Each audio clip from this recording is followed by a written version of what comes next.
Good morning dear students.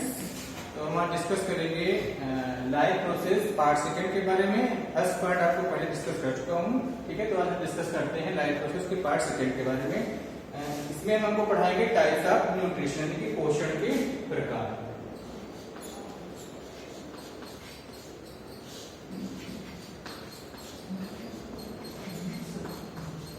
पोषण के प्रकार, टाइप्स ऑफ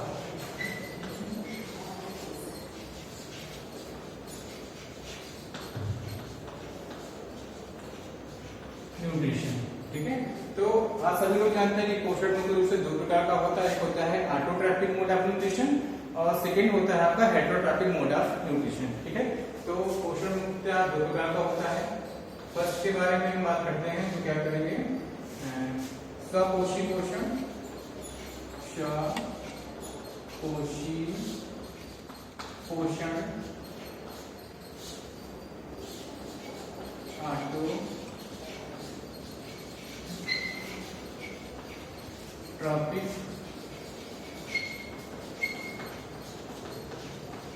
न्यूट्रिशन। सेकेंड है आपका हेटेरोट्रॉपिक मोड ऑफ न्यूट्रिशन।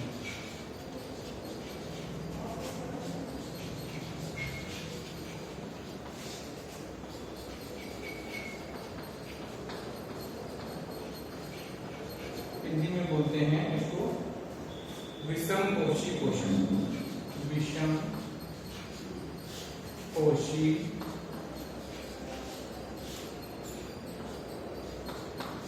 पोषण।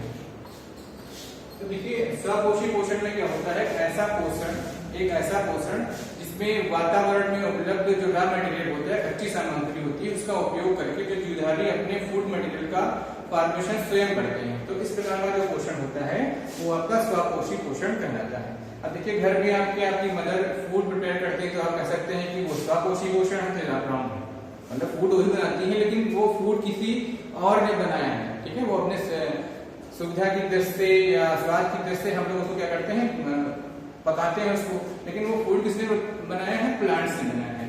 तो स्वपोषी के अंतर्गत मुख्य रूप से आपके आते हैं ग्रीन प्लांट्स। कौन आता है, ग्रीन प्लांट्स, ठीक है। अब देखिए, ग्रीन प्लांट्स क्या करते हैं स्वपोषी पोषण के अंतर्गत, ग्रीन प्लांट्स में उसकी आते हैं। ग्रीन प्लांट्स करते क्या हैं, तो ग्रीन प्लांट्स एक मैकेनिज्म होती है जिसको हम बोलते हैं फोटोसिंथेसिस। क्या करते हैं, फोटोसिंथेसिस एक मैकेनिज्म होती है जिसके तहत जो ग्रीन प्लांट्स होते हैं फूड मटेरियल का फॉर्मेशन करते हैं, और वो फूड मटेरियल का होता है ग्लूकोज के रूप में फूड मटेरियल उनका संचित होता है, ठीक है। तो फर्स्ट हम बात करेंगे प्रकाश संश्लेषण की, यानी फोटोसिंथेसिस की।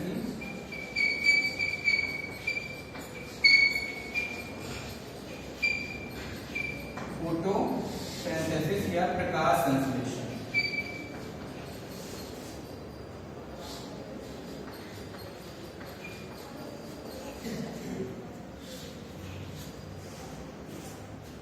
ठीक है।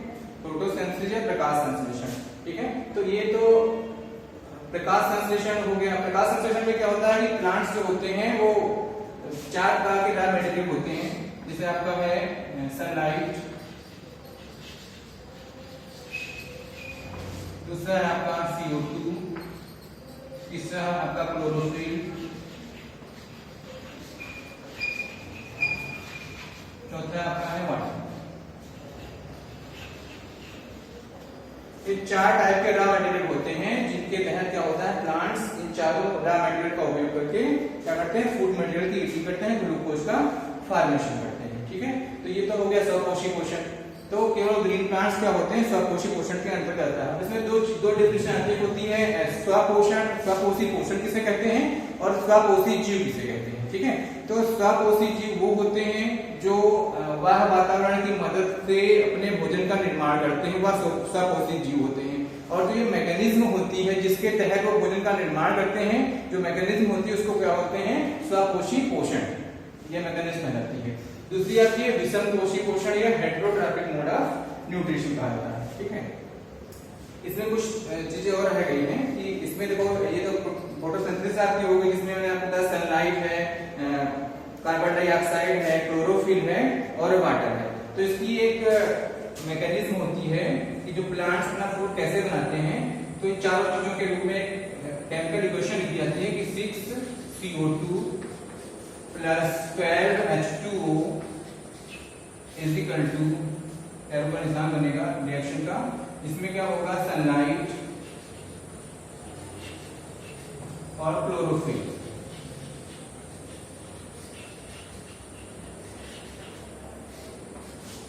क्या बनता है, glucose C6H12O6 plus 6O2 plus 6H2। ठीक है, तो जो चारों रॉ मटेरियल थे वो क्या, वो कार्बन डाइऑक्साइड CO2, क्लोरोफिल ये CO2 हो गया आपका, H2O देखिए ये हो गया आपका क्लोरोफिल की प्रेजेंस में और सनलाइट की प्रेजेंस में, चारों देखो रॉ मटेरियल हो गए। क्या बनता है, ये ग्लूकोज C6H12O6 क्या है आपका ग्लूकोज। क्या होता है, ग्लूकोज का फॉर्मेशन होता है। और साथ में क्या हमको मालूम होना चाहिए कि आप सभी लोग जानते होंगे कि प्लांट्स जो होते हैं वो कार्बन डाइऑक्साइड का एब्जॉर्ब करते हैं और ऑक्सीजन गैस प्रोड्यूस करते हैं, लेकिन ये ऑक्सीजन गैस किस क्रिया में प्रोड्यूस करते हैं ये भी जानकारी होनी चाहिए। तो जब प्रकाश संश्लेषण की जब क्रिया होती है तो क्या होता है, देखिए कार्बन डाइऑक्साइड वातावरण से ली गई और यहाँ पर क्या है, ऑक्सीजन वातावरण में मूव कर दी गई। लेकिन यहाँ पे एक क्वेश्चन बोर्ड में पूछा आता है कि प्रकाश संश्लेषण की क्रिया में जो ऑक्सीजन गैस निकलती है वो किससे उत्पादित होती है। यहाँ पे देखो क्या है, आपका CO2 में भी वो है और H2O में भी वो है। तो ये ऑक्सीजन गैस निकलती किससे है, तो जो CO2 है सनलाइट क्लोरोफिल और H2 से देखो ग्लूकोज का फॉर्मेशन करता है। लेकिन जो ये H2O होता है, ये जो आपका ये H2O होता है तो क्या होता है, टूट जाता है हाइड्रोक्सिल आयन और हाइड्रोजन आयन के रूप में।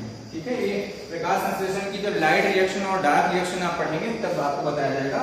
उसके बाद में जो ये आपका O होता है वो कन्वर्ट हो जाता है H2O और O2 में। तो इस प्रकार से हम देखते हैं कि H2O OH ion, hydroxyl ion और हाइड्रोनियम आयन के रूप में टूट गया। तो जो आपका हाइड्रोनियम आयन था उसे H2O बन गया और O2 बन गया। ठीक है, तो क्या होता है, इस क्रिया में H2O दिखे निकला यहाँ पर। ठीक है, तो क्या वाटर लिया भी जाता है और वातावरण में मुक्त भी कर दिया जाता है। ठीक है, इस प्रकार से ये फोटोसिंथेसिस की मैकेनिज्म हो जाती है और प्रकाश संश्लेषण की क्रिया हो जाती है। अब बोर्ड में कुछ और क्वेश्चन पूछे गए हैं कि ये चारों रॉ मटेरियल जो होते हैं प्रकाश संश्लेषण के लिए कार्बन डाइऑक्साइड की आवश्यकता का प्रदर्शन, जल की आवश्यकता का प्रदर्शन, क्लोरोफिल की आवश्यकता का प्रदर्शन और सनलाइट की आवश्यकता का प्रदर्शन, ये आपको नेक्स्ट पार्ट में बताएंगे। दूसरे बारे बात करते हैं, दूसरा जो इसका पार्ट है विषमकोशी पोषण। ठीक है, अब विषमकोशी पोषण के अंतर्गत आपका देखो आता है परपोषी यानी परजीवी जो होते हैं, मृतोपजीवी होते हैं, है ना, परजीवी हो गया, मृतोपजीवी हो गया। इसके अंतर्गत आता है शाकाहारी आता है, मांसाहारी आता है और सर्वांगी आता है। ठीक है, तो विषमकोशी पोषण मुख्य रूप से इसमें क्या आते हैं, जंतु आते हैं, सारे जंतु आ जाएंगे और फंगस यानी कि फफूंद,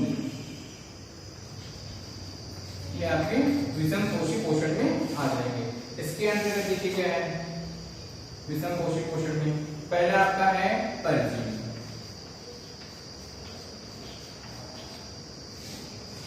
दूसरा है आपका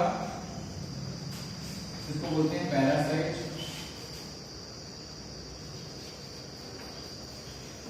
दूसरा है आपका मृतोपजीवी,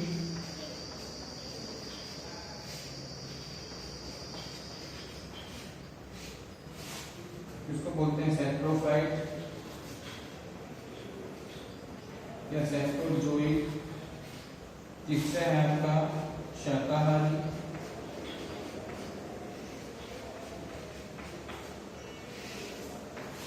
इसको बोलते हैं हेर्बीवोर,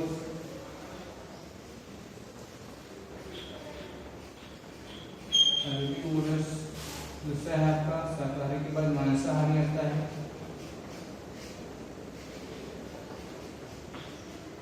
इसको बोलते हैं कार्निवोर,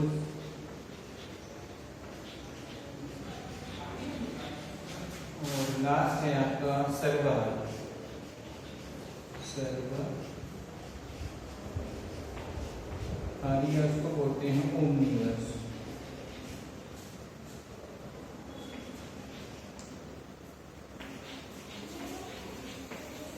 ठीक है। तो ये आपके हेटेरोट्रास्ट के प्राथमिक न्यूट्रिशन के अंदर सारे जंतु और फफूंद आते हैं। ठीक है। तो फर्स्ट हो गया आपका परजीवी। तो परजीवी देखो दो प्रकार के होते हैं आपके, एक होता है अंतःपरजीवी और दूसरा होता है बाह्य परजीवी।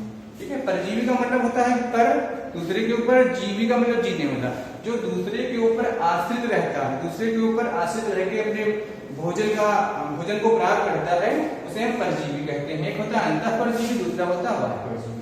देखिए अंतःपरजीवी के अंतर्गत क्या, जैसे हम लोगों की आंतों में फीताग्रह है ना पाया जाता है, तो अंतःपरजीवी हमारे आंतों के अंतर्गत रहता है और वहां से पोषण प्राप्त करता है, तो अंतःपरजीवी हो गया।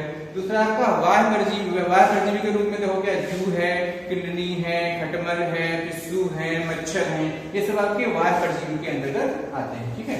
दूसरा है मृतोपजीवी। देखो नाम से ही लगता है कि मृतोपजीवी के मृत सड़े गले पदार्थों से अपना पोषण प्राप्त करने वाले जीवधारियों को सेप्रोजोइक जंतु या मृतोपजीवी जीवधारी कहते हैं। ठीक है। तो अगर ये मृतोपजीवी जो होते हैं वो सड़े गले पदार्थों से, डेड एंड डिकेइंग मैटर जो होता है हमारे एटमॉस्फेयर में, उससे ये अपना फूड मटेरियल प्राप्त करते हैं, यानी कि पोषण प्राप्त करते हैं। थर्ड नंबर पे आता है आपका शाकाहारी। ठीक है। तो शाकाहारी के अंतर्गत क्या देखो है ना, शाकाहारी कौन होते हैं कि जो प्लांट से बने हुए प्रोडक्ट और प्लांट की ईटिंग करते हैं, यानी कि जो हरे पेड़ पौधों को खाते हैं या उनसे बने हुए उत्पाद को खाते हैं, तो ऐसे जीवधारी शाकाहारी कहलाते हैं। इसके अंतर्गत क्या देखो है आपका, शाकाहारी में आपका आता है गाय, बकरी, भैंस, जितने भी मोस्टली एनिमल होते हैं जो घास खाने वाले, प्लांट खाने वाले होते हैं, वो सारे शाकाहारी आते हैं। इसके बाद है आपका मांसाहारी। तो मांसाहारी का मतलब जो होता है, जो इसको देखो एक और कैटेगरी इनकी डिवाइड की गई है, प्राइमरी कंज्यूमर, सेकेंडरी कंज्यूमर और टर्सरी कंज्यूमर के अंतर्गत भी आते हैं। तो प्राइमरी कंज्यूमर में क्या शाकाहारी आते हैं, सेकेंडरी कंज्यूमर में मांसाहारी आते हैं और टर्सरी कंज्यूमर में आपका जो है सर्वाहारी आते हैं। तो दूसरा है मांसाहारी। तो मांसाहारी वे जीवधारी होते हैं जो प्राइमरी कंज्यूमर यानी कि शाकाहारी है, हर्बीवोर्स को खाते हैं और अपने जीवन का यापन करते हैं या अपने लिए पोषण प्राप्त करते हैं। ठीक, ऐसे जीवधारियों को मांसाहारी जीव की श्रेणी में रखा आता है। ठीक है। तो ये हो गए सारे मांसाहारी की जो मांस खाते हैं वो मांसाहारी की श्रेणी में आते हैं। नेक्स्ट पॉइंट है कि सर्वाहारी। अब सर्व का मतलब है संपूर्ण और हारी का मतलब आहार प्राप्त करने वाला, जो सभी से आहार प्राप्त कर लेंगे। ऐसे जीवधारी जो प्लांट्स और प्लांट प्रोडक्ट्स को खा सकते हैं, उनसे भी पोषण प्राप्त कर सकते हैं, या वो मांस या अन्य जीवधारियों से अपना पोषण प्राप्त कर सकते हैं, यानी कि प्लांट और एनिमल बोथ प्रोडक्ट को खा सकते हैं और दोनों को खाने की क्षमता रखते हैं। ऐसे जीवधारियों को हम सर्वाहारी जीवधारियों की श्रेणी में रखते हैं। यहाँ पर एक चीज और थोड़ी सी बतानी है कि स्वपोषी पोषण के बारे में। इसमें इसको भी दो कैटेगरी में डिवाइड किया गया है स्टैंडर्ड के अकॉर्डिंग में। थोड़ा सा ऊपर जाएं तो उसमें क्या होता है, एक होता है प्रकाश संश्लेषी जीव होते हैं और दूसरे होते हैं रसायन संश्लेषी जीव। तो प्रकाश संश्लेषी जीव ऐसे जीवधारी होते हैं कि जो प्रकाश की उपस्थिति में, जैसे हमने प्लांट के बारे में डिस्कस किया कि जो प्रकाश की उपस्थिति में अपने भोजन का निर्माण करते हैं। ठीक है। लेकिन एक जगह पर स्थिर रहते हैं। इसी में एक अपवाद के रूप में आता है यूग्लिना। यूग्लिना को जो साइंटिस्ट थे प्लांट किंगडम के और एनिमल किंगडम के, उन लोगों ने क्या किया, इन दोनों यूग्लिना को दोनों उसमें रखा, किंगडम में रखा। प्लांट किंगडम वाले वैज्ञानिकों ने उसको प्लांट किंगडम में रख दिया और एनिमल किंगडम वालों ने एनिमल में रख दिया। इसका रीजन क्या था कि प्लांट्स के लिए मतलब जो स्वपोषी जीवधारी होते हैं उनकी विशेषता होती है कि उनमें क्लोरोफिल होना चाहिए और प्रकाश संश्लेषण की क्रिया के द्वारा अपने भोजन का निर्माण कर सके। तो यूग्लिना में ये विशेषता है कि उसके अंदर एक बैक्टीरियो क्लोरोफिल पाया जाता है, जिसके कारण वो प्रकाश संश्लेषण की क्रिया करके भोजन का निर्माण कर सकता है और पोषण प्राप्त कर सकता है। दूसरी तरफ अगर जाए हम, अगर प्रकाश संश्लेषण की क्रिया ना करे, अगर प्रकाश उपस्थित ना हो, तब भी वो मोटाई होता है, यानी कि चल सकता है, एक जगह से दूसरे स्थान पर जाए वो चल सकता है यूग्लिना। ठीक है। तो ऐसे में क्या करता है, प्रकाश की उपस्थिति नहीं भी होती है तो अन्य जीवधारियों को अपना भोजन बना सकता है या अन्य वातावरण में उपस्थित अन्य सामग्री से अपना पोषण प्राप्त करने की उसके अंदर एबिलिटी होती है। ठीक है। तो इसीलिए उसको दोनों पार्ट में डिवाइड कर दिया गया। ठीक। तो ये तो हो गया प्रकाश संश्लेषी जीवधारी। दूसरा होगा रसायन संश्लेषी जीवधारी। तो रसायन संश्लेषित कुछ जीवधारी वो होते हैं जो कुछ रासायनिक अभिक्रियाओं के द्वारा, मतलब वो प्रकाश संश्लेषण की क्रिया नहीं करते हैं, वो क्या करते हैं, कुछ रासायनिक अभिक्रियाओं के द्वारा क्या करते हैं, एनर्जी को एब्जॉर्ब करते हैं, अपना पोषण प्राप्त करते हैं। ठीक है, तो ऐसे जीवधारियों को हम रसायन संश्लेषी जीवधारी कहते हैं। ठीक है, जिसके अंतर्गत आपका है सल्फर जीवाणु या लौह जीवाणु रसायन संश्लेषी जीवधारी के अंतर्गत आते हैं। ठीक है, तो इस प्रकार से ये लाइव प्रोसेस का पार्ट सेकंड समाप्त होता है। Next part